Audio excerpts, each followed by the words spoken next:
Hello everyone and welcome back to my channel, and in this short video I will tell you that how you can easily check that your Find My iPhone is turned on or turned off. That's quite simple, interesting and easy, so make sure to watch the video till end so you don't make a single mistake.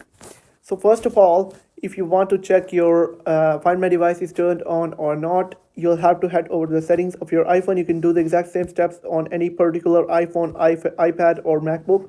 Then tap on your name on the top, and right here, you'll find a lot of options like iCloud, Media and Purchases, Find My, and Family Sharing. Now you'll have to tap on Find My, and basically says it is turned on right now.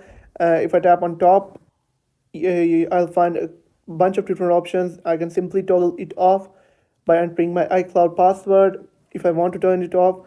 And basically, it sends the last location to Apple when the battery is critically low, so you have a best chance to find your lost or stolen iPhone.